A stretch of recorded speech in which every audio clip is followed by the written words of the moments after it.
In the past 5 years, oil has traded as high as $147 a barrel and as low as $33. And the cause of the wild price swings is more than just traders playing market games, says Pulitzer Prize-winning author Daniel Yergin. It's an entire world caught in a mind game. We could see demand was going down. We're going into recession. Why is the oil price continuing to go up? And I came to the conclusion that it's not only, supply and demand, it's not only the financial markets, it's not only the dollar, it's also what people believe. And there was a belief system that peak oil, the world was going to run out of oil, therefore it made total sense, except it wasn't true. Yergin drills deep into the financialization of oil, peak oil theory, and other controversial energy issues in his new book, The Quest. Let's go around the world, if you don't mind, and start with Saudi Arabia, because they have all the reserves, or at least people think so. They have a lot. What happens when the Arab Spring reaches Saudi Arabia? The reaction, we've already seen the reaction that King Abdullah came back from recovering from his operation in Morocco, came back to Saudi Arabia and basically put out about $131 billion on social spending, which if you grossed it up and compared it on population, it would be like double the size of the stimulus that we had. So what Saudi Arabia does have is the financial resources. Those countries in the Persian Gulf are like welfare states, which the countries in North Africa didn't have. One up-and-comer we keep hearing about is Brazil and Petrobras. We keep hearing about them finding brand new vast oil patches, oil finds in the Atlantic.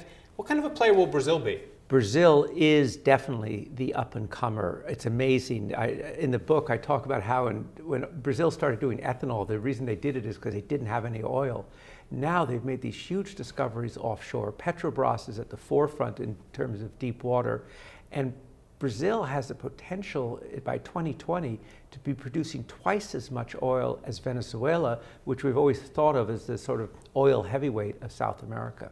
Let's move further around the world and talk about China. Now, China is a demand story. Does the world have enough oil to satisfy China's demand and a very thirsty America? Well, that is the question, and a key chapter in the Quest is called The Demand Shock, and it's this sudden growth. Is around 2004 when the world woke up to China as a giant market.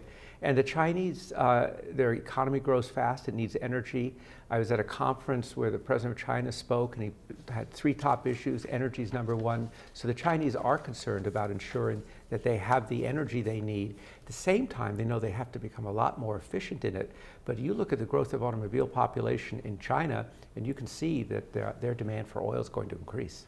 Let's bring it back to America. Are U.S. companies able to compete with Chinese companies when it comes to securing oil fields and oil contracts in emerging markets like Africa? Well, the Chinese certainly have an advantage, which is called a checkbook. They have about several $1 trillion in the bank account at home, and that gives them some advantages.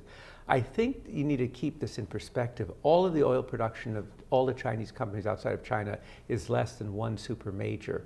And if you were in the position that China is, you would be out there. They have a very competent oil industry.